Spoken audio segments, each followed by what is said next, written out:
I want to show you a chart of a company called Zag because they're currently down by over 20%, sitting at 734. They used to make protective covers for the iPad, but of course the new one that's just come out, or just been unveiled, the iPad 2, has self-cleaning covers.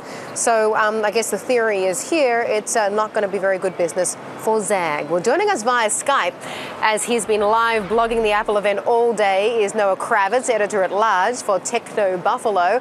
Noah, before the presentation, you sent your wish list for the iPad 2 to me, and I'd like to know how many of your wish list criteria did you manage to check off? Well, expected list, did pretty well. Wish list, I don't want to start rumors or anything, but I think we're going to see another iPad unveiled before the end of the year that'll hit the wish list. An iPad 3. Why would they move so quickly with that product cycle to an iPad 3 when they're just unveiling the iPad 2 today? I think there are two reasons. I think one is there's a theory I like that Apple has for the past several years used an event in September to launch their new iPods for the Christmas season. I think the popularity of the iPod line has diminished a little as iPhones, now iPad, have those media capabilities. So I think there's a good chance we'll see iPad take up the sort of halo product for the Christmas season in Apple's lineup to be unveiled at the September event. And then the other reason is competition and networks. We just saw, I've got the Motorola Xoom right here, which just hit the streets. This is a Verizon Android-powered tablet that will be upgradable to 4G very soon.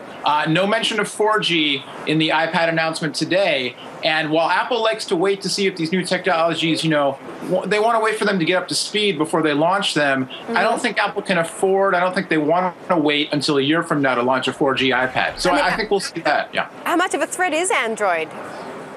It's a threat. It's obviously, there's been a lot of progress, a lot of consumer adoption. You've got, on the one hand, Apple does it all, hardware, software, sales, marketing, the whole thing. Their profit margins are very high.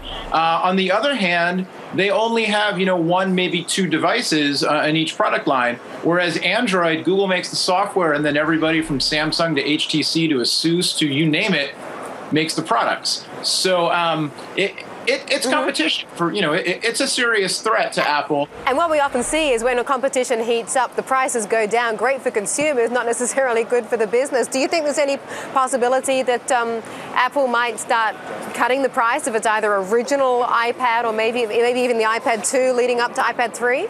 Just before going on air, I got a message that the original iPad is now $100 off. At least the base model has been dropped from $499 to $399. So I think that's how Apple likes to do it, is they try to keep their price points steady, but roll, more capacity, more features into them. And then I've always said the best time to buy an Apple product is to pick up last generation just when the new one hits the streets. So, absolutely. That's the way to do it. That's the way we're all going to do it. Stocking stuffers. Thank you very much, Noah. My pleasure.